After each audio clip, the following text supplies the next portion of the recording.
ஒரு நாள் சோனா குருவியும் புறாவும் ஒரு அருவிக்கரையில உட்காந்து பேசிக்கிட்டு இருந்தாங்க. சோனா, நேத்து காலுக்காகத்துக்கு பொண்ணு பாக்கறதுக்காக பக்கத்து காட்டுக்கு போனீங்களே, என்னாச்சு? புரோக்கரை போய் பாத்தீங்களா? என்ன சொன்னாரு? புறாண்ணா, நேத்து நாங்க அவர் வீட்டுக்கு போய் சேர்ந்தப்ப அவர் தற்கொலை பண்ணிக்கிட்டு இறந்துட்டாரு. அட பாவமே, அப்படியே ஆயிடுச்சு. நீங்க எதுக்கும் ஒரு ஃபோன் போட்டு சொல்லிட்டு போயிருக்கலாம். புறாண்ணா, நாங்க கிளம்புறப்ப போன் போட்டு சொல்லிட்டு தான் போனோம். சோனா, எனக்கு தெரிஞ்சு அவரு தற்கொலை பண்ணிக்கிட்டு சாகர அளவுக்குலாம் கோழை கிடையாது. சரி, அவர் எதனால இறந்தாருன்னு ஏதாவது விசாரிச்சிங்களா? விசாரிச்சோம். கடைசியா ஏதோ ஒரு ஃபோன் கால் வந்துதான். அதை அட்டன் பண்ணதுல இருந்து அவர் மூட் அவுட்லயே இருந்தாராம். உடனே ரூமுக்குள்ள போனவரு அப்புறம் வெளியில வரவே இல்லை. என்ன இது? காலுக்காகத்தோட ராசி இவ்வளவு மோசமா இருக்கு. போற போக்க பார்த்தா காலுக்காகத்துக்கு கல்யாணமே நடக்காது போல இருக்கு. நீங்க வேற, இந்த செய்தியை கேட்டதுல இருந்து காலண்ணனோட ஜாதகத்தை எந்த புரோக்கருமே வாங்க மாட்டேங்கிறாங்க. இவங்க இப்படி பேசிக்கிட்டு இருக்கும்போது காலுக்காக அவங்க கலந்து வந்தது. சோனா, என்ன பிடிச்சிருக்குன்னு சொல்ற பொண்ணையெல்லாம் எனக்கு பிடிக்க மாட்டேங்குது. எனக்கு பிடிச்ச மாதிரி இருக்க பொண்ணுக்கெல்லாம் என்ன பிடிக்க மாட்டேங்குது. என்ன பண்றதுன்னே தெரியல. என்கிட்ட அழகு இல்லையா, அறிவு இல்லையா, நல்ல குணம்தான் இல்லையா? நீ சொன்ன எதுவுமே உன்கிட்ட இல்ல. புறாண்ணா, நீங்க கொஞ்ச நேரம் சும்மா இருங்க. காலண்ணா, நீங்க தைரியமா இருங்க. உங்களுக்கு கல்யாணம் கண்டிப்பா நடக்கும். கடவுள் மேல நம்பிக்கை வைங்க, எல்லாமே நல்லபடியா நடக்கும். சோனா, நாம என்னதான் உருண்டு பரண்டாலும் சரி, ஜாதகத்துல கட்டங்கள் சரியில்லைன்னா வாழ்க்கையோட கட்டங்களும் கோணல் மாணலாதான் போகும். காலண்ணா, நீங்க போய் உங்க ஜாதகத்தை எடுத்துட்டு வாங்க. எனக்கு தெரிஞ்ச ஒரு ஜோசியர் இருக்காரு, அவரை போய் பார்த்துட்டு வருவோம். அவர் ரொம்ப சக்திசாலி. நடந்தது, நடந்துகிட்டு இருக்கிறது, நடக்க போறது எல்லாத்தையுமே அப்படியே சொல்லுவாரு. சோனா, அவர் நடக்க போறத மட்டும் சொன்னா போதும். ஏன்னா நடந்ததும் நடந்துகிட்டு இருக்கிறதும் எனக்கே தெரியும். சோனா, நீ காலுக்காகத்துக்காக ஜோசியம் பார்க்க போறது சரிதான். ஆனா ஜாதக பார்க்க வரோம்னு போன் பண்ணி சொல்லாம போங்க. பாவம், அவராவது பொழைச்சு போகட்டும். சோனா, நீ இங்கேயே இரு. நான் போய் என்னோட ஜாதகத்தை எடுத்துக்கிட்டு வந்துடுறேன். இப்படி சொன்ன காலுக்காகவும் பிறகு தன்னோட ஜாதகத்தை எடுக்க தன்னோட வீட்டுக்கு பறந்து போச்சு. சோனா, நீ காலுக்காகத்துக்கு கல்யாணம் நடக்கும்னு நினைக்கிறியா? எனக்கு என்னவோ அப்படி தோணல. புறாண்ணா, அப்படியெல்லாம் பேசாதீங்க. நாம எல்லாம் கல்யாணம் பண்ணி குடும்பமா இருக்கும்போது காலண்ணனுக்கு ஒரு குடும்பத்தை நாம தான் ஏற்படுத்தி தரணும். இவங்க இப்படி பேசிக்கிட்டு இருக்கும்போதே காலுக்காக தன்னோட ஜாதகத்தை எடுத்துக்கிட்டு அந்த இடத்துக்கு திரும்பி வந்துச்சு. ஜாதகத்தை எடுத்துக்கிட்டு வந்துட்டேன் சோனா. சீக்கிரமா வாங்க, அந்த ஜோசியரை போய் பாப்போம். பிறகு சோனா குருவி, காலுக்காகவும் புறா, இவங்க 3 பேரும் அந்த ஜோசியரை பார்க்க பறந்து போனாங்க. பறவைகளே, வாங்க வாங்க. என்ன விஷயமா என்ன பார்க்க நீங்க வந்திருக்கீங்க? பாபாஜி, இந்த காலண்ணனுக்கு இன்னும் கல்யாணமே நடக்கல. அதனால இந்த ஜாதகத்தை பார்த்து இவருக்கு கல்யாணம் எப்ப நடக்கும்னு சொல்லுங்க. அப்படியா? சரி சரி, அந்த ஜாதகத்தை இப்படி கொடுங்க. பிறகு காலுக்காக பாபாஜி கிட்ட ஜாதகத்தை கொடுக்க பாபாஜி அந்த ஜாதகத்தை பார்த்தாரு. இப்படி ஜாதகத்தை வாங்கி பார்த்த பாபாஜி ரொம்ப நேரம் ஏதோ கணக்கு போட்டு பார்த்தாரு. சோனா, பாபாஜி ரொம்ப நேரமா கணக்கு போட்டுக்கிட்டே இருக்காரு. அவர் கணக்கு போட்டு எப்பதான் முடிப்பாரு? புறாண்ணா, அதுதான் எனக்கும் புரியல. மத்தவங்களுக்கு எல்லாம் ஜாதகத்தை பார்த்த உடனே என்ன நடக்கும்னு சொல்ற பாபாஜி காலண்ணனோட ஜாதகத்தை பார்த்துட்டு இவ்வளவு நேரம் கணக்கு போட்டுக்கிட்டே இருக்காரு. முடிச்சிட்டேன், கணக்கு போட்டு முடிச்சிட்டேன். ஆனா ஆன்சர் தான் வரவே மாட்டேங்குது. பாபாஜி, நீங்க என்ன சொல்றீங்கன்னு எங்களுக்கு ஒண்ணுமே புரியல. கொஞ்சம் தெளிவா சொல்லுங்க. பறவையே, ஜாதகத்தை கணிச்சு சொல்றதுக்கு என்கிட்ட 2-3 வழிகள் இருக்கு. ஆனா எந்த வழியில போய் கணக்கு போட்டாலும் இந்த ஜாதகத்துக்கு ஆன்சரா 0 தான் வருது. அதனாலதான் நானே ரொம்ப குழம்பி போயிருக்கேன். பாபாஜி, ஜாதகத்தை பார்த்து சரியான பலன் சொல்ல முடியலன்னா வேற ஏதாவது வழியில ட்ரை பண்ணுங்க. நீங்க மனசு வச்சீங்கன்னா எப்படியும் எங்க காலண்ணனுக்கு உதவி பண்ணலாம். எங்க அண்ணனுக்கு எப்ப கல்யாணம் ஆகும், எந்த காகத்தோட கல்யாணம் ஆகும், இத மட்டும் நீங்க எங்களுக்கு சொன்னா போதும். அப்படியா? சரி சரி, நீ சொன்ன மாதிரி வேற ஒரு வழியில முயற்சித்து பாக்குறேன். காகமே, நீ என் பக்கத்துல வா. என் பக்கத்துல வந்து உன்னோட ரெக்கையால என்ன தொடு. பாபாஜி இப்படி சொன்ன உடனே காலுக்காகவும் பாபாஜி பக்கத்துல போய் தன்னோட ரெக்கையால அவரை தொட்டுச்சு. ஓம் ரீம் க்ளீம், ஓம் ரீம் க்ளீம். ஹரே ஆத்மா, பரலோக ஆத்மா, கல்யாண ஆத்மா. சோனு, நீங்க தேடி வந்த ஜோசியர் இவர்தானா? எனக்கு என்னவோ இவரை பார்க்க மந்திரவாதி மாதிரி இருக்கு. கண்டுபிடிச்சிட்டேன். இந்த காகத்துக்கு கல்யாணம் எப்ப ஆகும், எப்படி ஆகுங்கிறத கண்டுபிடிச்சிட்டேன். பாபாஜி, அத கொஞ்சம் சீக்கிரமா சொல்லுங்க. அத கேட்கறதுக்கு நான் ரொம்ப ஆவலா இருக்கேன். சொல்றேன். உன்னோட பேரு காளு, நீ ஒரு காகம். பாபாஜி, இதெல்லாம் எங்களுக்கே தெரியும். சீக்கிரமா அடுத்த பாயிண்ட்டுக்கு போங்க. ஏய் காகமே, நீ ஏற்கனவே எடுத்திருந்த ஒவ்வொரு ஜென்மத்திலையும் உனக்கு 2 மனைவிகள் இருந்திருக்காங்க. அதே மாதிரி இந்த ஜென்மத்திலையும் உனக்கு இருதார யோகம் இருக்கு. கண்டிப்பா உனக்கு 2 கல்யாணம் நடக்கும். பாபாஜி, கொஞ்சம் நல்லா யோசிச்சு சொல்லுங்க. எனக்கு கல்யாணம் நடக்கும்னு சொன்னாலே என்னால அதை நம்ப முடியாது. இதுல 2 கல்யாணம்னு சொல்றீங்க, இதை என்னால சுத்தமா நம்ப முடியல. நீ இதை நம்ப மாட்டேன்னு எனக்கு தெரியும். இருந்தாலும் உண்மையை நான் சொல்லிதான் ஆகணும். கண்டிப்பா உனக்கு இந்த ஜென்மத்துல 2 கல்யாணம் நடக்கதான் போகுது. அப்படி நடந்துருச்சுன்னா அப்புறம்தான் உனக்கு என் மேல நம்பிக்கை வரும். அப்படி நம்பிக்கை வந்ததுக்கு அப்புறம் நீ என்ன மறுபடியும் பார்க்க வரதான் போற. ஆனா காலுக்காகத்துக்கு பாபாஜி சொன்னதுல கொஞ்சம் கூட நம்பிக்கையே இல்ல. பாபாஜி, எனக்கு கல்யாணம் ஆக போறதும் இல்ல, நான் உங்களை பார்க்க வர போறதும் இல்ல. சோனா, புறா, வாங்க நாம வீட்டுக்கு கிளம்புவோம். நாம இங்க வந்து நம்மளோட நேரத்தை வீணடிச்சிட்டோம். பிறகு 3 பேரும் அங்கிருந்து கிளம்பி பறந்து போனாங்க. இப்படி பறந்து போனவங்க ஒரு மரத்து மேல உட்காந்து பேச ஆரம்பிச்சாங்க. சோனா, நீ அந்த பாபாஜி கிட்ட அழைச்சுக்கிட்டு போய் என்னோட நேரத்தை வேஸ்ட் பண்ணிட்ட. ஆமா சோனா, காலு சொல்றதும் உண்மைதான்.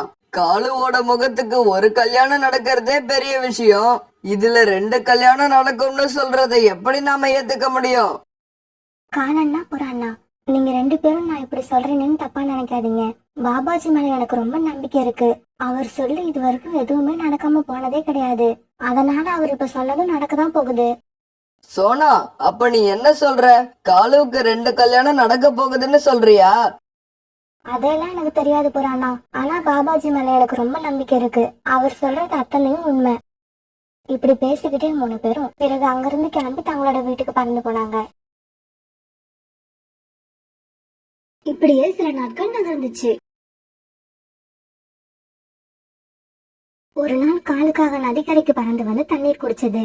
இப்படி தண்ணீர் குடிச்ச காலுக்காகவும் பிறகு ஓய்வு எடுக்க ஒரு மரத்தோட கிளையில போய் உட்கார்ந்தது. அப்ப கொஞ்ச தூரத்துல ஒரு பெண் காகத்தை 2 ஆந்தைங்க வழிமறிச்சு கிண்டல் பண்ணிக்கிட்டு இருக்கத பாத்துச்சு. நீங்க யாருன்னே எனக்கு தெரியாது, எதுக்காக என்ன வழி மறிக்கிறீங்க? வழியே விடுங்க. தெரியாதவங்கள தான் வழி மறிச்சு கிண்டல் பண்ண முடியும். தெரிஞ்சவங்கள இப்படி கிண்டல் பண்ணனா எங்க வீட்டுல வந்து சொல்லிட மாட்டாங்களா? ப்ரோ, நம்ம டைலாக் எப்படி? ப்ரோ, உங்களோட ஒவ்வொரு டைலாக்கும் சும்மா நெத்தி அடியா இருக்கு. இவங்க 2 பேரையும் பார்த்தா சரியான லூசு மாதிரி இருக்காங்க. இவங்க கிட்ட இருந்து எப்படி தப்பிச்சு போறதுன்னே தெரியல.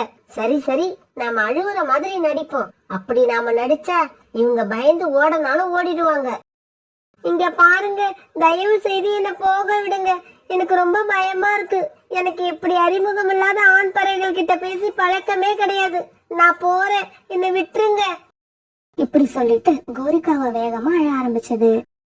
ப்ரோ, இந்த பெண்காக அழ ஆரம்பிச்சிருச்சு.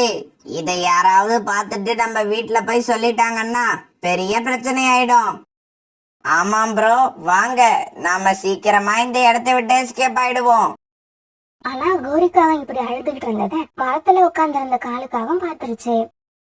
இந்த காலுக்காக கண்ணுக்கு முன்னால ஒரு அநியாயம் நடந்தா அதை தட்டி கேட்காம இருக்க மாட்டேன். இப்படி சொல்லிக்கிட்டு காலுக்காக அந்த இடத்துக்கு பறந்து போச்சு. இப்படி போன காலுக்காகவும் அந்த பெண்காகத்துக்கும் ஆந்தைங்களுக்கும் நடுவுல போய் உட்கார்ந்தது. ஆந்தைங்க அந்த இடத்தை விட்டு கிளம்ப போறத பார்த்த காலுக்காகவும் இப்படி பேச ஆரம்பிச்சது. ஆந்தைகளே, எங்க ஓட பாக்குறீங்க? நில்லுங்க. இவ்வளவு நேரம் இந்த பொண்ணு கண்ணுல கண்ணீர் வர்ற அளவுக்கு கிண்டல் பண்ணிட்டீங்க. அதை தட்டி கேட்க நான் வந்த உடனே இப்படி எஸ்கேப் ஆகி ஓடலாம்னு பாக்குறீங்களா? விடமாட்டேன், நான் உங்களை விடமாட்டேன். அடாடா, இது யாருன்னே தெரியலையே. ஐயோ, இந்நேரம் அந்த ஆந்தைங்க கிளம்பி போயிருப்பாங்க. அவங்க கிளம்புற சமயம் பார்த்து லூசு மாதிரி வந்து இவன் இந்த சமயத்துல என்ட்ரி கொடுக்கறான். ப்ரோ, பாத்தீங்களா? ஹீரோயினை கிண்டல் பண்ண உடனே ஹீரோ வந்துட்டாரு. ஆமா ஆமா, இவர் பேசுற டைலாக்க பார்த்தா ஹீரோ மாதிரி தான் இருக்கு. ஆனா குறுக்க வந்த ஹீரோவை நான் எப்பவுமே வெறுங்கையோட அனுப்புனதே கிடையாது. வா, நாம இவருக்கு தேவையானதை கொடுத்துட்டு அதுக்கப்புறம் எஸ்கேப் ஆவோம். இப்படி சொன்ன ஆந்தைங்க ரெண்டு பேரும் காலுக்காகத்து மேல பாய்ச்சி காலுக்காகத்தை அடிக்க ஆரம்பிச்சாங்க. உண்மையிலேயே இவன் சரியான லூசாதான் இருப்பான் போல இருக்கு. அதனாலதான் தேவையே இல்லாம வந்து அடி வாங்குவான். காலுக்காகத்தை அடிச்சு கீழே போட்ட ஆந்தைகள் பிறகு அங்கிருந்து பறந்து போனாங்க. ஐயோ அம்மா, உடம்பெல்லாம் இப்படி வலிக்குதே. இந்த ஆந்தைங்க இப்படி அடிப்பாங்கன்னு தெரிஞ்சிருந்தா நான் இந்த இடத்துக்கு வந்தே இருக்க மாட்டேன். என்ன பண்றது? எதை அனுபவிக்கணுமோ அதையெல்லாம் அனுபவிச்சுதானே ஆகணும்.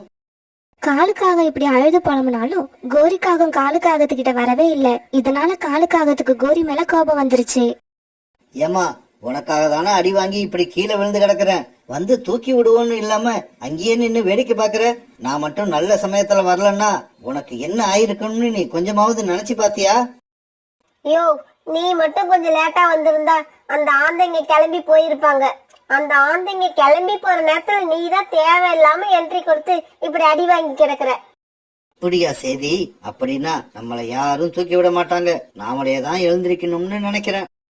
இப்படி நினைச்ச காலுக்காகம் பிறகு தானே எழுந்திரிச்சு உட்காருது. ஆமா, நீ யாரு? உனக்குதான் திருப்பி அடிக்கவே தெரியல. அப்புறம் எதுக்கு அந்த ஆந்தைங்க கிட்ட வந்து அடி வாங்குற? நான் உன்னோட கண்ணுல கண்ணீரை பார்த்தேன். அந்த கண்ணீரை பார்த்த உடனே என்ன செய்யறோம்னு எனக்கே தெரியாம இங்க வந்து இப்படி அடி வாங்கிக்கிட்டேன். அப்படியா? என்னோட கண்ணீரை பார்த்துட்டு தான் ரொம்ப எமோஷன் ஆகி இங்க வந்து இப்படி அடி வாங்குனீங்களா? நீங்க என் மேல காட்டின அன்பை நான் மறக்கவே மாட்டேன். ஆமா, நீ யாரு? எப்படி இந்த ஆந்தைங்க கிட்ட வந்து மாட்டின? என்னோட பேரு கோரி. நான் தூரமா உள்ள காட்டுல இருந்து வரேன். அதனால இந்த காட்டுல உள்ள பாதையெல்லாம் எனக்கு சரியா தெரியல. அந்த சமயத்துலதான் நான் இந்த ஆந்தைங்க கிட்ட மாட்டிக்கிட்டேன். கோரிஜி, இந்த காட்டுக்கு புதுசா வந்திருக்கோம்னு நீங்க இப்ப பயப்பட வேண்டாம். இப்ப இந்த காட்டுல நீங்க எங்க போகணும்னு சொல்லுங்க, நானே உங்களை அழைச்சு கொண்டு போய் விட்டுறேன்.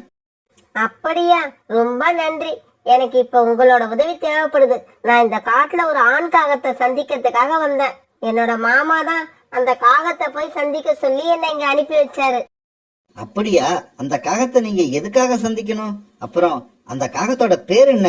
இப்படி எல்லா விவரங்களையும் சொன்னாதான் சரியான இடத்துக்கு உங்களை நான் அழைச்சுக்கிட்டு போக முடியும். அந்த காகத்தை நான் மாப்பிள்ளை பார்க்கறதுக்காக வந்திருக்கேன். எனக்கு பிடிச்சிருந்தா உடனே கல்யாணம் பண்ணிக்கலாம்னு ஐடியாவுல இருக்கேன். அப்படியா? நீங்க தேடி வந்த காகத்தோட பேர் என்ன? அந்த காகத்தோட பேரு காலு. ஆமா, அந்த காலு காகத்தை தான் நான் தேடி வந்தேன். என்ன, நான் கேட்டுக்கிட்டே இருக்கேன், நீங்க எந்த பதிலும் சொல்லாம இருக்கீங்க. என்ன அந்த காலுக்காக வீட்டுக்கு உங்களால அழைச்சிக்கிட்டு போக முடியுமா முடியாதா? என்ன கோரிஜி இப்படி கேட்டுட்டீங்க? நான் கண்டிப்பா உங்களை அந்த காகத்தோட வீட்டுக்கு அழைச்சுக்கிட்டு போறேன். இப்படி சொன்ன காலுக்காகம் பிறகு கோரிக்காகத்தை தன்னுடைய வீட்டுக்கு அழைச்சிட்டு போச்சு. ஆனா தான் தான் காலுக்காகங்கிறது கோரிக்காகத்துக்கிட்ட சொல்லவே இல்ல. இப்படி பறந்து வந்த இவங்க ரெண்டு பேரும் காலுக்காகத்தோட வீட்டுக்கு வந்து சேர்ந்தாங்க. இதுதான் அந்த காலுக்காகத்தோட வீடா? வீடு ரொம்பவும் அழகா இருக்கு. ஆனா காலுக்காக எங்க? வீட்டுல இல்லையே. குருஜி, நீங்க கொஞ்ச நேரம் கண்ணை மூடுங்க. நீங்க கண்ணை மூடி திறக்கும் போது காலுக்காகம் உங்க கண்ணுக்கு எதிரில நிக்கும். காலுக்காகம் இப்படி சொன்ன உடனே கோரிக்காக தன்னுடைய கண்ணை முடிக்கிச்சு. இப்ப கண்ணை திறந்து பாருங்க, காலுக்காகம் வந்தாச்சு. என்ன இது, காலுக்காகன்னு சொல்றீங்க? ஆனா நீங்க மட்டும்தான் இருக்கீங்க. அப்ப நீங்க தான் காலுக்காகமா? ஆமா கோரிஜி, என் பேர் தான் காலு. நீங்க தேடி வந்த காலுக்காகம் நான் தான். காலுஜி, நீங்க ஏன் இத முதல்ல சொல்லல? அப்ப எனக்கு எங்க மாமா சொல்லிவிட்ட மாப்பிள்ள நீங்க தானா? இதை கேட்ட உடனே வெக்கம் வந்த காலுக்காகம் தலையை கீழே குனிஞ்சுக்குச்சு. இத பார்த்த கோரிக்காகம் இப்படி சொல்லுச்சு. காலுஜி, நீங்க வெக்கப்படும் போது கூட ரொம்ப அழகா இருக்கீங்க. நான் உங்களை கல்யாணம் பண்ணிக்க தயாரா இருக்கேன். உங்களை மாதிரி ஒரு நல்ல மாப்பிள்ள நான் எங்க தேடினாலும் கிடைக்காது. என்னோட ரியல் ஹீரோ இனிமே நீங்க தான். கோரி இப்படி சொன்னதை கேட்ட காலுக்காகம் மயக்கம் வந்து கீழே விழுந்துடுச்சு. ஐயோ, என்ன இது? காலுஜி மயக்கம் போட்டு கீழே விழுந்துட்டாரே. அந்த ஆந்தைங்க கிட்ட அடி வாங்கினதால இந்த மயக்கம் வந்திருக்குமா? இல்ல இவர் உடம்புல இந்த மாதிரி ஏதாவது நோய் இருக்குதா? கோரி இப்படி பேசினதை கேட்ட காலுக்காகம் கண்ணை திறந்து பார்த்தது. கோரிஜி, எனக்கு வந்த மயக்கம் அடி வாங்கினதாலையும் வரல, எனக்கு எந்த நோயும் இல்ல. இது நீங்க சொன்ன வார்த்தையை கேட்டு சந்தோஷத்தால வந்த மயக்கம். பிறகு காலுக்காகத்துக்கும் கோரிக்காகத்துக்கும் கல்யாணம் நடந்து முடிஞ்சது. பிறகு காலுக்காகவும் கோரிக்காகவும் ரொம்பவும் சந்தோஷமா தங்களுடைய வாழ்க்கையை நடத்திக்கிட்டு இருந்தாங்க. இப்படியே சில நாட்கள் நகர்ந்துச்சு. ஒரு நாள் அந்த காட்டுக்கு கபாலிங்கிற காகம் தான் பொண்ணு சாவி அழைச்சிட்டு வந்தது. அவங்க 2 பேரும் தங்களோட காட்டுல கடங்காரங்களோட தொல்லை அதிகமா இருந்ததால உயிர் தப்பிச்சு இந்த காட்டுக்கு வந்திருந்தாங்க. அப்பா, இதுக்கப்புறம் நம்ம கடன் வாங்குறவங்க யாரும் நம்மள துரத்திக்கிட்டு இந்த காட்டுக்கு வந்துட மாட்டாங்களே. பயப்படாத சாவி, யாரும் வரமாட்டாங்க. ஏன்னா நம்ம கண்ணை மூடி கண்ணை திறக்கிற நேரத்துல ரொம்ப தூரம் பறந்து வந்துட்டோம். அப்பா அப்பா, எனக்கு ரொம்ப தாகமா இருக்கு, வாங்க இந்த நதியில போய் தண்ணி குடிச்சிட்டு வருவோம். சாவி இப்படி சொல்ல பிறகு கபாலியும் சாவியும் அந்த நதியில போய் தண்ணி குடிச்சாங்க. பிறகு ரொம்ப நேரம் அங்கேயே உட்கார்ந்து இருந்தாங்க. அப்பா, சாயங்காலம் ஆக போகுது, இன்னும் கொஞ்ச நேரத்துல இருட்ட ஆரம்பிச்சிடும். நாமளும் இந்த காட்டுக்கு புதுசு, இனிமே நாம எங்க போய் தங்குறது? யாராவது நம்ம தங்கறதுக்கு அவங்களோட வீட்டுல இடம் கொடுப்பாங்களா? டோன்ட் வரி சாவி, டோன்ட் வரி. நம்மளை இதுவரைக்கும் காப்பாத்தின கடவுள் இதுக்கப்புறமும் காப்பாத்துவாரு. நமக்கு ஏத்த மாதிரி ஒரு இளிச்சவாய் காகத்தை நம்ம கிட்ட கண்டிப்பா அனுப்பி வைப்பாரு. இவங்க இப்படி பேசிக்கிட்டு இருக்கும்போது காலுக்காக அந்த இடத்துக்கு பறந்து வந்தது. காலுக்காகத்தை பார்த்த கபாலிக்காகவும் இப்படி பேச ஆரம்பிச்சது. தம்பி தம்பி, உங்களை பார்க்க ரொம்பவும் நல்லவரா தெரியுது. எனக்கு ஒரு உதவி செய்வீங்களா? என்ன பார்த்து நல்லவர்னு வேற சொல்லிட்டீங்க. இதுக்கப்புறம் நான் உங்களுக்கு உதவி செய்யாம இருக்க முடியுமா? என்ன உதவி செய்யணும் சொல்லுங்க. அப்புறம் உங்களை பார்த்தா இந்த காட்டுல வாழ்ற காகங்கள் மாதிரி தெரியல. நீங்க 2 பேரும் எங்க இருந்து வரீங்க? தம்பி, நீங்க சொல்றது ரொம்பவும் சரி. என் பேரு கபாலி, இது என் பொண்ணு, அவ பேரு சாவி. நாங்க ரொம்ப தூரமா உள்ள காட்டுல இருந்து வரோம். எங்க காட்டுல எங்களுக்கு எதிரிங்க அதிகமாகிட்டாங்க. அதனால அவங்க கிட்ட இருந்து உயிர் தப்பிக்கிறதுக்காக இந்த காட்டுக்கு வந்துட்டோம். அதெல்லாம் சரி, நான் உங்களுக்கு எந்த மாதிரி உதவி செய்யணும்? என்கிட்ட நீங்க என்ன எதிர்பார்க்கறீங்க அத சொல்லுங்க. ஒண்ணும் இல்ல தம்பி, இந்த காட்டுல நானும் என்னோட மகளும் கொஞ்ச நாள் தங்கறதுக்கு ஒரு இடம் வேணும். எங்க 2 பேரையும் நீங்க உங்க வீட்டுல தங்க வச்சுக்கிட்டீங்கன்னா நாங்க ரொம்பவும் சந்தோஷப்படுவோம். அப்படி தங்க வச்சுக்கிட்டா நீங்க சந்தோஷப்படுவீங்க. ஆனா என் மனைவி கோரி சந்தோஷப்பட மாட்டா. இப்படி காலுக்காக மனசுல நினைச்சுக்கிட்டு இருக்கும் போது கபாலிக்காக தன்னோட நெஞ்ச பிடிச்சுக்கிட்டு வெளியே கீழே விழுந்துடுச்சு. ஐயோ, வலிக்குதே, என்னோட நெஞ்சு வலிக்குது. சாவி, அப்பாவோட நெஞ்சு ரொம்பவும் வலிக்குது. இதுக்கப்புறம் நான் பிழைக்க மாட்டேன்னு நினைக்கிறேன். அப்பா, அப்படியெல்லாம் சொல்லாதீங்கப்பா, உங்களுக்கு ஒண்ணும் ஆகாது. தம்பி, நீ யாரு என்னன்னு எனக்கு ஒண்ணுமே தெரியாது. இருந்தாலும் உன்னோட முகத்தை பார்க்கும்போது நீ ரொம்ப நல்லவன்னு தெரியுது. சீக்கிரம் என்னோட பக்கத்துல வா. பக்கத்துல வந்து உன்னோட வலது ரெக்கைய கொஞ்சம் நீட்டு. கபாலிக்காக அழுதுகிட்டே இப்படி சொன்ன உடனே காலுக்காக வேற வழி இல்லாம தன்னோட வலது ரெக்கைய நீட்டுச்சு. சாவி, நீ என்னம்மா வேடிக்கை பார்த்துக்கிட்டு இருக்க? உன்னோட வலது ரெக்கையையும் என்கிட்ட கொடு. அப்பா இப்படி கேட்ட உடனே சாவிக்காக தன்னோட வலது ரெக்கைய நீட்ட கபாலிக்காக 2 பேர் ரெக்கையையும் சேர்த்து வச்சது. கபாலி சார், இப்ப நீங்க எதுக்காக எங்க 2 பேர் ரெக்கையையும் ஒன்னா சேர்த்து வைக்கிறீங்க? சாவி, உன்னோட கல்யாணத்தை எப்படி எப்படியோ நடத்தணும்னு நான் கனவு கண்டுகிட்டு இருந்தேன். கடைசியா இப்படி நடத்த வேண்டிய நிலைமை வந்துருச்சு. இதை கேட்ட சாவியோட கண் திறந்து பொல பொலன்னு கண்ணீர் கொட்ட ஆரம்பிச்சது. சாவி, அப்பாவை நினைச்சு நீ அழக்கூடாது. இனி இந்த பையன் கூட நீ உன்னோட புது வாழ்க்கைய ஆரம்பிக்கணும். அப்பா, நான் உங்களை நினைச்சு அழலப்பா. நீங்க எனக்கு பார்த்து வச்ச இந்த மாப்பிள்ளையோட முகம் ரொம்பவும் சுமாராதான் இருக்கு. அத நினைச்சாதான் எனக்கு அழுக வருது. சாவி, கடைசியா என்னம்மா இப்படி சொல்லிட்ட? இதை என்னால தாங்கவே முடியல. ஐயோ அம்மா, நெஞ்ச வலிக்குதே. இப்படி கத்தன கபாலிக்காகத்தோட கடைசி மூச்சு அப்படியே நின்னு போயிடுச்சு. அப்பா, என்னப்பா இப்படி பண்ணிட்டீங்களேப்பா. நீங்க எதுவும் செய்யாம சும்மா செத்து போயிருந்தா கூட நான் ஒரு அழகான மாப்பிள்ளை பார்த்து கல்யாணம் பண்ணிருப்பேன். இப்படி ஒரு சுமார் மூஞ்சி குமார் கையில என்ன பிடிச்சு கொடுத்துட்டீங்களேப்பா. இப்படி சொன்ன சாவி குலுங்கி குலுங்கி அழுதுச்சு. இப்படி திடீர்னு தனக்கு 2வது கல்யாணம் நடந்த நினைச்ச காலுக்காகத்துக்கு ஒரு பக்கம் குழப்பமா இருந்தாலும் இன்னொரு பக்கம் சந்தோஷமா தான் இருந்தது. இங்க பாரு சாவி, இந்த கல்யாணத்துல எனக்கும் இஷ்டம் இல்லதான். என்ன பண்றது? நாம விரும்பின வாழ்க்கை நமக்கு கிடைக்கலன்னா கிடைச்ச வாழ்க்கைய நாம விரும்பி ஏத்துக்கணும். வா, உங்க அப்பாவோட ஆசைப்படி நாம புது வாழ்க்கையை ஆரம்பிக்கலாம். புது வாழ்க்கையை ஆரம்பிக்கிறதெல்லாம் இருக்கட்டும், நான் இப்ப ஒண்ணு சொல்றேன், நல்லா காதுல வாங்கிக்குங்க. நீங்க இதுக்கு முன்னாடி எப்படி இருந்தீங்களோ எனக்கு தெரியாது. இப்ப என்ன கல்யாணம் பண்ணிக்கிட்டீங்க. இதுக்கப்புறம் நீங்க எந்த பொண்ணையும் ஏறெடுத்து பார்க்க கூடாது. அப்படியா? நான் ஏற்கனவே கோரின்னு ஒரு பொண்ணை ஏறெடுத்து பார்த்துட்டேனே. இப்ப அந்த பொண்ணை என்ன பண்றது? இந்த மாதிரி காலுக்காகத்துக்கும் சாவிக்காகத்துக்கும் அந்த காட்டுல கல்யாணம் நடந்து முடிஞ்சது. அந்த பாபாஜிய சாதாரண ஆளுன்னு நினைச்சேன். கிடையாது, அந்த பாபாஜி உண்மையிலேயே ரொம்பவும் சக்தி உள்ளவர் தான். பாபாஜி சொன்ன மாதிரியே நமக்கு 2வது கல்யாணம் ஆயிடுச்சு. இருந்தாலும் சாவியை நாம நம்ம வீட்டுக்கு அழைச்சிக்கிட்டு போறது அவ்வளவு நல்லதில்ல. அதனால நாம சாவியை தனி வீட்டுல தான் தங்க வைக்கணும். இந்த மாதிரி யோசிச்ச காலுக்காகவும் பிறகு சாவிக்காகத்தை தனியா ஒரு வீட்டுல தங்க வச்சது. சாவி, நம்மளோட வாழ்க்கைய நாம இந்த வீட்டுல தான் ஆரம்பிக்க போறோம். இப்படி சொன்ன காலுக்காகவும் பிறகு சாவிக்காகத்தை உள்ள அழைச்சிட்டு போச்சு. காலுஜி, இவ்வளவு பெரிய வீடு உங்களுடைய வீடா? ஆமா சாவி, இது என்னோட வீடு தான். வீடு எப்படி, உனக்கு பிடிச்சிருக்கா? காலுஜி, இந்த மாதிரி வீடு யாருக்காவது பிடிக்காம இருக்குமா? எனக்கு ரொம்பவும் பிடிச்சிருக்கு. ஆஹா சாவி, உங்ககிட்ட ஒரு விஷயத்த சொல்ல மறந்து போயிட்டேன். என்ன விஷயம் காலுஜி? சீக்கிரம் சொல்லுங்க. சாவி, நான் ஒரு நாள் விட்டு ஒரு நாள் தான் உன் கூட தங்க முடியும். அதுக்காக நீ வருத்தப்படக்கூடாது.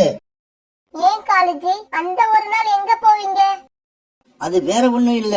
உன்னோட கணவன் காலு ஒரு பிசினஸ்ன்னு இல்ல, பல பிசினஸ்களை கவனிக்கிறவன். அதனால ஒரு நாள் குடும்பம், ஒரு நாள் பிசினஸ். எப்படி என்னோட ஐடியா? காலுஜி, உங்க ஐடியா ரொம்பவும் சூப்பரா இருக்கு. நீங்க என்ன பத்தி கவலைப்படாம உங்களோட பிசினஸ கவனிங்க. ஒரு நாள் தனியா இருக்கிறது எனக்கு ஒன்றும் பெரிய பிரச்சனை கிடையாது. சாவி, உன் பேச்ச கேட்கும் போது எனக்கு ரொம்ப சந்தோஷமா இருக்கு. உன்ன மாதிரியே எல்லாரும் இருந்துட்டாங்கன்னா என்ன மாதிரி பிசினஸ் பண்றவங்களுக்கு கவலையே இல்ல. சரி சாவி, நான் பிசினஸ பார்க்க கிளம்புறேன். காலுஜி, என்ன இது? இன்னைக்குதான் நமக்கு கல்யாணம் ஆகியிருக்கு. ஒரு நாள் கூட வீட்டுல தங்காம உடனே பிசினஸ பார்க்க கிளம்புறீங்களே. ஆமா சாவி, நமக்கு இன்னைக்கு தானே கல்யாணம் ஆச்சு. நான் பிசினஸ் மேல உள்ள பயத்துல நமக்கு கல்யாணம் ஆனதையே மறந்துட்டேன். சரி சரி, இன்னைக்கு வீட்டுல தங்கிட்டு நாளைக்கு பிசினஸ கவனிக்க போறேன். இந்த மாதிரி காலுக்காகவும் கோரி வீட்லயும் சாவி வீட்லயும் மாறி மாறி நாடகம் ஆடிக்கிட்டு இருந்தது. இப்படியே சில நாட்கள் நகர்ந்துச்சு. ஒரு நாள் காலுக்காகவும் உனக்கு கண்டிப்பா 2 கல்யாணம் நடக்கும்னு சொன்ன பாபாஜிய பார்க்க பறந்து போச்சு. பாபாஜி, என்ன மன்னிச்சிடுங்க. உங்களோட சக்தி தெரியாம அன்னைக்கு நீங்க சொன்னது நடக்காதுன்னு சொல்லிட்டு போனேன். ஆனா இப்ப எனக்கு நீங்க சொன்ன மாதிரியே 2 கல்யாணம் நடந்துருச்சு. நான் உங்களோட சக்திய புரிஞ்சிக்காம உங்களை ரொம்பவும் அலட்சியமா பேசிட்டேன். என்ன மன்னிச்சிடுங்க பாபாஜி, என்ன மன்னிச்சிடுங்க. வா காகமே வா, என்னைக்கு இருந்தாலும் ஒரு நாள் என்ன தேடி நீ வருவன்னு எனக்கு நல்லா தெரியும். இப்ப உன்னோட வாழ்க்கை எப்படி இருக்கு? நீ சந்தோஷமா இருக்கிறியா? பாபாஜி, வாழ்க்கை சந்தோஷமா இருந்தாலும் ஒரு பக்கம் ரொம்ப பயமா இருக்குது. எனக்கு 2 மனைவிகள் இருக்கிற விஷயம் என்ன தவிர வேற யாருக்கும் தெரியாது. என்னோட மனைவிகளுக்கு இந்த விஷயம் தெரிஞ்சிருச்சுன்னா பெரிய பிரச்சனை ஆயிடும். அத நினைச்சுதான் தினமும் நான் பயந்து பயந்து செத்துக்கிட்டு இருக்கேன். காகமே, உன்னோட தலையில என்ன எழுதி இருக்கோ அதை நீ அனுபவிச்சே ஆகணும். அதை யாராலும் மாத்த முடியாது. பாபாஜி, இப்ப என்னோட 2 மனைவிகளுமே முட்டையிட்டு இருக்காங்க. ஒரே சமயத்துல 2 பேரையும் கவனமா பாத்துக்கிறது ரொம்பவும் கஷ்டமா இருக்கு. காகமே, இதையே கஷ்டம்னு சொல்ற நீ, இதுக்கப்புறம் நடக்க போறது தெரிஞ்சா இதை விட கஷ்டப்படுவ. பாபாஜி, என்ன பயமுறுத்தாதீங்க. என்ன நடக்க போகுதுன்னு இப்பவே சொல்லிடுங்க. இங்க பார், இன்னும் சரியா 6 மாசம் கழிச்சு வரப்போற அமாவாசையில உன்னோட 2 மனைவிகள்ல ஒரு மனைவி இறந்து போயிடும். பாபாஜி, அப்படி சொல்லாதீங்க. 2 பேருமே ரொம்ப நல்லவங்க. என்ன முழுசா நம்பிக்கிட்டு இருக்காங்க. தயவு செய்து அவங்க 2 பேர்ல நான் யாரையும் இழக்க விரும்பல. நீ விரும்பினாலும் விரும்பாட்டியும் நடக்கிறது நடந்துதான் தீரும். உன்னோட 2 மனைவிகள்ல நீ யாரு மேல அன்பு அதிகமா செலுத்துறியோ அந்த மனைவி இறக்க போறது நிச்சயம். இத யாராலையும் மாத்த முடியாது. இதை கேட்ட காலுக்காகவும் ரொம்பவும் சோகமாயிடுச்சு. இருந்தாலும் வேற வழியே இல்ல. பாபாஜி சொன்னா அது கண்டிப்பா நடந்துருங்கிறது காலுக்காகத்துக்கு தெரியும். இப்படி யோசிச்ச காலுக்காகவும் பிறகு குழப்பமான மனசோட தன்னோட வீட்டுக்கு திரும்பி போச்சு. இப்படியே சில நாட்கள் நகர்ந்துச்சு. கோரிக்காகவும் சாவி இவங்க 2 பேர் முட்டையில இருந்தும் ஒரே நல்ல குழந்தைங்க வெளிவந்தாங்க. கோரிக்காவும் தான் பையனுக்கு ஜக்குன்னு பேர் வச்சது. சாவிக்காவும் தான் பையனுக்கு மக்குன்னு பேர் வச்சது. 2 குழந்தைகளுமே ஒரே மாதிரி இருந்தாங்க. முதல் குழந்தை எந்த பிரச்சனையும் இல்லாம பிறந்ததால எல்லாருமே ரொம்ப சந்தோஷமா இருந்தாங்க. காலுக்காகத்துக்கு இப்ப மனைவிகள் மேல கவனம் செலுத்துறது மட்டும் இல்லாம குழந்தைங்க மேலயும் கவனம் செலுத்த ஆரம்பிச்சது.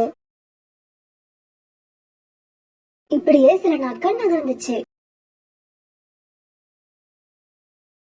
சாமியார் சொன்ன மாதிரி 6 மாசம் கழிச்சு வர அமாவாசையும் வந்தது. அன்னைக்கு காலையில கண் வச்ச காலுக்காக ரொம்பவும் கவலையா இருந்தது. இன்னைக்கு கோரி இல்லைன்னா சாவி, இந்த 2 பேர்ல யாரோ ஒருத்தங்க இறக்க போறாங்க. அது கோரியா இருந்தாலும் சரி, சாவியா இருந்தாலும் சரி, அவங்களோட இழப்பை என்னால தாங்க முடியாது. இந்த நினப்பு வந்த உடனே காலுக்காகத்தோட கண்ணுல கண்ணீர் வர ஆரம்பிச்சது. அன்னைக்கு அந்த காட்டுல உள்ள ஒரு பெரிய மார்க்கெட்ல சில பொருட்களை வாங்கறதுக்காக சாவிக்காகவும் தான் பையன் மக்கு கூட போச்சு. அதே சமயம் கோரியும் தன்னோட பையன் ஜக்குவை கூட்டுக்கிட்டு அதே மார்க்கெட்டுக்கு போச்சு. இப்படி போன கோரிக்காவும் மார்க்கெட்ல தன்னோட பழைய தோழிய பார்த்த உடனே அவங்க கிட்ட போய் பேச ஆரம்பிச்சது. ஆமா, உங்க பேரு சாரா தானே? கோரி, நான் சாரா தான். நீ எப்படி இருக்க? உன்னை பார்த்து ரொம்ப நாள் ஆகுது. அதே சமயத்துல சாவிக்காகவும் பக்கத்துல இருந்த ஸ்வீட் ஸ்டால்ல ஸ்வீட் வாங்கிட்டு இருந்தது. சாவியோட பையன் மக்கு அம்மா ஸ்வீட் வாங்கிட்டு இருக்கும் போது கொஞ்சம் கொஞ்சமா நகர்ந்து வந்து பக்கத்துல இருந்த மாடிப்படியில ஏறி தத்தி தத்தி விளையாட ஆரம்பிச்சான். இது தெரியாத சாவிக்காகவும் அந்த பேக்கரியில தனக்கு தேவையான பொருட்களை வாங்கிட்டு இருந்தது. தன்னோட அம்மா தொடர்ந்து யார் கூடயோ பேசிக்கிட்டு இருக்கிறதுனால போர் அடிச்சு போன ஜக்கு கொஞ்சம் கொஞ்சமா நகர்ந்து பேக்கரியோட வாசலுக்கு வந்து பேக்கரியை வேடிக்கை பார்க்க ஆரம்பிச்சான்.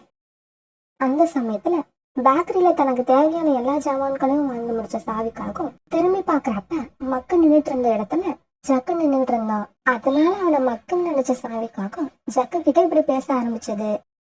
மக்கு, தேவையான பொருட்களை வாங்கியாச்சு, வா நம்ம வீட்டுக்கு போகலாம். ஆமா, நீங்க யாரு? நான் ஏன் உங்க கூட வரணும்? மக்கு, விளையாடாத. வீட்ல அப்பா வேற நமக்காக வெயிட் பண்ணிட்டு இருப்பாங்க. சீக்கிரம் வா என் கூட. முடியாது, வரமாட்டேன். நீங்க என்னோட அம்மா இல்ல. சாவிக்காகவும் ஜக்குவை கூப்பிடுறதையும் ஜக்கு வரமாட்டேன்னு சொல்றதையும் பக்கத்துல நின்றுட்டு இருந்த 2 செக்யூரிட்டிங்க பாத்துட்டாங்க. தம்பி, உங்க அம்மா கூப்பிட்டா அடம் பிடிக்காம போகணும். சார், இவங்க எங்க அம்மா இல்ல. இவங்க யாருன்னே தெரியல. என்ன கடத்திக்கிட்டு போக பாக்குறாங்க. ஜக்கு இப்படி சொன்ன உடனே சாவிக்காகத்துக்கு பயங்கர கோபம் வந்துருச்சு. மக்கு, மரியாதையே என் கூட வந்துரு. இப்படி விளையாண்டுகிட்டு இருந்த அப்புறம் உன்னை அடிச்சுதான் இழுத்துக்கிட்டு போவேன். ஏம்மா, குழந்தைய எதுக்காக மிரட்டுறீங்க? அவன் தான் நீங்க என்னோட அம்மா இல்லைன்னு சொல்றானே. உண்மைய சொல்லுங்க, நீங்க யாரு? இந்த குழந்தைய கடத்திக்கிட்டு போக பாக்குறீங்களா? இப்படி செக்யூரிட்டி சத்தம் போட ஆரம்பிச்ச உடனே அந்த இடத்துல கூட்டம் கூட ஆரம்பிச்சது. அந்த சமயத்துல தான் தோழி கூட பேசி முடிச்ச கோரிக்காவும் திரும்பி பாக்குறப்ப பக்கத்துல நின்றுட்டு இருந்த பையன் ஜக்குவை காணோம். அதனால ரொம்ப பயந்து போன கோரிக்காவும் பக்கத்துல ஏதோ கூட்டமா இருந்ததால உடனே அங்க போய் பார்த்தது. ஜக்கு, நீ என்ன பண்ணிக்கிட்டு இருக்க? அம்மாவை விட்டுட்டு நீ எதுக்காக இங்க வந்த? டேய் தம்பி, என்னடா இது? பாக்குறவங்க எல்லாம் உன்னை ஏன் பையன்றாங்க. இதுல யாருடா உன்னோட அம்மா? உண்மைய சொல்லு. இதோ இவங்க தான் என்னோட அம்மா. இப்படி சொன்ன ஜக்கு தாவி போய் கோரி பக்கத்துல நின்னுக்கிட்டான். ஏமா, புள்ளைய தனியா விட்டுட்டு இவ்வளவு நேரம் எங்கம்மா போயிருந்தீங்க? இவங்க இவனை தன்னோட பிள்ளைன்னு சொல்லி கடத்திக்கிட்டு போக பார்த்தாங்க. அடிப்பாவி, எத்தனை பேர் கிளம்பி இருக்கீங்க? இப்படி செக்யூரிட்டி என்ன வேடிக்கை பார்த்துட்டு இருக்கீங்க? இவளை பிடிச்சி போலீஸ்ல ஒப்படைங்க. ஐயோ, தயவு செய்து நான் சொல்றத நம்புங்க. நான் புள்ள பிடிக்கிறவ கிடையாது. இவன் என்னோட பையன் தான். இவனுக்கு என்ன ஆச்சுன்னே தெரியல. இவங்க இப்படி பேசிக்கிட்டு இருக்கும்போது மாடிப்படியில விளையாண்டு முடிச்ச மக்கு தன்னோட அம்மா கிட்ட வந்து சேர்ந்தான். தன்னோட அம்மா அழுதுகிட்டு இருக்கத பார்த்துட்டு இப்படி கேட்டான். அம்மா, என்னம்மா இங்க ஒரே கூட்டமா இருக்கு? நீங்க ஏன் அழுதுகிட்டு இருக்கீங்க? மக்குவை பார்த்த சாவிக்காகத்துக்கு இப்ப கோபமா வந்தது. டேய் மக்கு, இவ்வளவு நேரம் எங்கடா போயிருந்த? உன்னால அம்மா ரொம்ப அசிங்கப்பட்டுட்டேன். இன்னும் கொஞ்சம் இருந்தா இங்க நிக்கிறவங்க எல்லாம் சேர்ந்து என்ன போலீஸ் ஸ்டேஷனுக்கே கொண்டு போய் விட்டுருப்பாங்க. இப்படி சொன்ன சாவி ஓன்னு அழ ஆரம்பிச்சது. ஓஹோ, 2 பசங்க மூஞ்சி ஒரே மாதிரி இருக்கிறதால இந்த குழப்பம் வந்துருச்சு போல இருக்கு. சரி சரி, எல்லாரும் கலைஞ்சு போங்க. செக்யூரிட்டி இப்படி சொல்ல அங்க இருந்த கூட்டம் பிறகு கலைஞ்சு போக ஆரம்பிச்சது. பிறகு அழுதுகிட்டு இருந்த சாவிக்காகத்தை பார்த்து கோரிக்காக இப்படி பேச ஆரம்பிச்சது. என்னங்க, உங்ககிட்ட மன்னிப்பு கேட்டுக்கிறேன். உண்மை தெரியாம உங்களை தப்பா பேசிட்டேன். நம்ம பசங்க மூஞ்சி ஒரே மாதிரியா இருக்கிறது எனக்கு இப்பதான் தெரியுது. பரவாயில்லங்க, உங்க இடத்துல நான் இருந்தாலும் இப்படிதான் பண்ணிருப்பேன். ஆனா நம்ம பசங்க முகம் இப்படி ஜெராக்ஸ் காப்பி மாதிரி இருக்கிறது எனக்கு ரொம்ப ஆச்சரியத்தை கொடுக்குது. எனக்கு கூட தான் ஆச்சரியமா இருக்கு. ரெட்டை குழந்தைங்க தான் இப்படி இருக்கும்னு கேள்விப்பட்டிருக்கேன். ஆனா நம்ம 2 பேருக்கும் எப்படி இந்த மாதிரி குழந்தைங்க பிறந்தாங்கன்னு தான் தெரியல. சகோதரி, என் பேர் சாவி. உங்க பேரு என்னன்னு தெரிஞ்சுக்கலாமா? சகோதரி, என் பேரு கோரி. கோரி, நான் உங்களை அக்கான்னு கூப்பிடலாமா? தாராளமா கூப்பிடு சாவி. எனக்கு ஒரு தங்கச்சி இருந்திருந்தா அவ ஒன்ன மாதிரி தான் இருப்பா. கோரி அக்கா, நம்ம குழந்தைங்களால நாம 2 பேரும் இப்ப ஃப்ரெண்ட் ஆயிட்டோம். இந்த உறவு இப்படியே விட்டு போக கூடாது. நீங்க உங்க குழந்தைய கூப்பிட்டுக்கிட்டு இப்ப எங்க கூட வீட்டுக்கு வாங்க. ஒரு காபி சாப்பிட்டுட்டு அதுக்கப்புறம் நீங்க உங்க வீட்டுக்கு போகலாம். ஓகே சாவி, நான் கண்டிப்பா வரேன். ஆனா ஒரு கண்டிஷன். இன்னைக்கு நான் உங்க வீட்டுக்கு வந்தேன்னா நீங்க நாளைக்கு என் வீட்டுக்கு வரணும். இப்படி சொன்ன கோரிக்காகவும் பிறகு சாவிக்காகத்து கூட அவங்க வீட்டுக்கு பறந்து போச்சு. வீட்டுக்கு போன சாவிக்காகவும் வீட்டுல இருந்த காலுக்காகத்துக்கிட்ட இப்படி சொல்லுச்சு. காலுஜி, இப்ப நான் உங்களுக்கு பெரிய அதிசயத்தை காமிக்க போறேன். பாத்தீங்கன்னா நீங்க நம்பவே மாட்டீங்க. ரொம்ப ஆச்சரியப்பட்டு போயிடுவீங்க. அப்படியா? அது என்ன அதிசயம்? சீக்கிரம் காட்டு. அந்த அதிசயம் என்ன ஆச்சரியப்படுத்துதா இல்லையான்னு நானும் பாக்குறேன். கோரி அக்கா, உங்க பையனை கூப்பிட்டுக்கிட்டு உள்ள வாங்க. சாவிக்காகவும் இப்படி சொன்ன உடனே கோரி தன்னோட பையன் ஜக்குவை கூட்டுக்கிட்டு அந்த ரூமுக்கு வந்துச்சு. சாவிக்காகத்தோட வீட்டுல காலுக்காகத்தை பார்த்த கோரிக்காகவும் ரொம்பவும் அதிர்ச்சி ஆயிடுச்சு. அதே மாதிரி கோரிக்காகத்தை பார்த்த காலுக்காகவும் அதிர்ச்சி ஆயிடுச்சு. காலுஜி, வீட்டுக்கு முதல்ல வந்திருக்காங்க. அவங்கள வாங்கன்னு கூப்பிடுங்க. வாங்க வாங்க, என்னோட வீட்டுக்கு வாங்க. காலுஜி, கோரி அக்காவோட பையனை பாத்தீங்களா? நம்ம பையனோட ஜெராக்ஸ் மாதிரியே இருக்கான். இந்த சமயத்துல காலுக்காகத்தை பார்த்த ஜக்கு தாவி தாவி தன்னோட அப்பா கிட்ட போனான். ஐ அப்பா, இப்படி சொன்ன ஜக்கு அப்பாவோட தோல்ல சாஞ்சுக்கிட்டான். இதையெல்லாம் பார்த்த கோரிக்காகவும் எதுவுமே பேசாம காலுக்காகத்தை முறைச்சு பார்த்துக்கிட்டே இருந்தது. ஜக்கு, இது உன்னோட அப்பா இல்ல, இது மக்குவோட அப்பா. இல்ல, இது என்னோட அப்பா தான். என்னோட அப்பாவை எனக்கு தெரியாதா? ஐயோ ஜக்கு, நீ முட்டாள்தனமா பேசுற. இது மக்குவோட அப்பா, உன்னோட அப்பா இல்ல. சாவி தங்கச்சி, என்னோட பையன் தப்பா சொல்லல, சரியாதான் சொல்றான். அவனோட அப்பாவும் என்னோட கணவரும் இதோ இங்க நிக்கிற காலுக்காகம் தான். கோரி இப்படி சொன்ன உடனே சாவிக்காகத்துக்கு பயங்கர கோபம் வந்துருச்சு. பிறகு கொஞ்ச நேரம் கோரிக்காகவும் சாவிக்காகவும் வார்த்தையால சண்டை போட்டுக்கிட்டாங்க. இப்படி 10 நிமிஷம் சண்டை போட்டுக்கிட்டே இவங்களோட கோபம் கொஞ்சம் கொஞ்சமா காலுக்காகத்து மேல திரும்பிச்சு. காலுஜி, நீங்க எனக்கு செஞ்சது மிக பெரிய துரோகம். இதை என்னால மன்னிக்கவே முடியாது. எனக்கு மட்டும் என்ன, காலுஜி நல்லதா செஞ்சிருக்காரு. என்னையும் தான் ஏமாத்திட்டாரு. இவங்க 2 பேரும் இப்படி அழுதத பார்த்த காலுக்காகத்துக்கு கண்ணுல தண்ணீர் வந்துருச்சு. மன்னிச்சிடுங்க, என்ன மன்னிச்சிடுங்க. நான் வேணும்னு எதையுமே செய்யல. நடந்தது எல்லாமே என்ன மீறி நடந்துருச்சு. இப்படி சொன்ன காலுக்காகவும் பிறகு அழுதுகிட்டே நடந்தது எல்லாத்தையும் தெளிவா கோரிக்காகத்துக்கிட்டையும் சாவிக்காகத்தோடையும் எடுத்து சொல்லுச்சு. காலுக்காக சொன்னதை கேட்ட சாவிக்காகவும் கோரிக்காகவும் காலுக்காக 2வது கல்யாணம் வேணும்னே செய்யலங்கிறத புரிஞ்சுக்கிட்டாங்க. அதனால காலுக்காகத்தை மன்னிக்கவும் செஞ்சாங்க. பிறகு அன்னைக்கு ராத்திரி எல்லாருமே சாவிக்காக வீட்லயே இரவு உணவு சாப்பிட்டாங்க. இப்படி இரவு உணவு சாப்பிட்டு முடிச்ச எல்லாரும் அங்கேயே படுத்து தூங்கிட்டாங்க. மறுநாள் பொழுது விடிஞ்சிச்சு. காலையில எழுந்திரிச்ச காலுக்காகத்துக்கு அப்பதான் ஒரு விஷயம் ஞாபகத்துக்கு வந்தது. ஆமா, நேத்துதான் அமாவாசை. அமாவாசை அன்னைக்கு நம்ம மனைவி 2 பேர்ல ஒருத்தங்க இறந்து போயிடுவாங்கன்னு பாபாஜி சொன்னது நடக்கவே இல்லையே. இது வரைக்கும் நடக்கலன்னா இதுக்கப்புறமும் நடக்காதுன்னு நினைக்கிறேன். காலுக்காகத்துக்கு தன்னோட 2 மனைவிகள்ல யாருமே இறந்து போலன்னு நினைக்கிறப்ப ரொம்பவும் சந்தோஷமா இருந்தது. அதே சமயம் மிகப்பெரிய சக்திசாலியான பாபாஜி சொன்னது எப்படி தவறா போச்சுங்கிற நினைப்பும் காலுக்கு வந்தது. உடனே காலுக்காக பாபாஜிய பார்த்து இந்த சந்தேகத்தை கேட்க பறந்து போச்சு. பாபாஜி, 6 மாசம் கழிச்சு வர்ற அமாவாசை அன்னைக்கு என்னோட 2 மனைவிகள்ல ஒருத்தர் இறந்து போயிடுவாங்கன்னு சொன்னீங்க. நல்ல வேளை அப்படி எதுவும் நடக்கல. இருந்தாலும் இதுக்கப்புறம் அப்படி நடந்துருமோன்னு எனக்கு பயமா இருக்கு. காகமே, இதுக்கப்புறம் உன்னோட மனைவிகள் உயிருக்கு எந்த ஆபத்தும் கிடையாது. உன்னோட 2 மனைவிகள்ல நீ யாரு மேல அதிகமா அன்பு செலுத்துறியோ அவங்கதான் இறந்து போயிடுவாங்கன்னு சொன்ன. ஆனா நீ உன்னோட மனைவிகள் 2 பேர் மேலயும் ஒரே மாதிரி அன்பு செலுத்துற. அவங்க 2 பேருக்குள்ள நீ ஏற்றத்தாழ்வு பார்க்கவே இல்ல. அதனாலதான் உன்னோட 2 மனைவிகளும் இப்ப உயிரோட இருக்காங்க. இதுக்கப்புறம் உனக்கு எந்த கவலையும் இல்ல. அவங்க கூட நல்ல முறையில வாழ்க்கை நடத்தி சந்தோஷமாயிரு.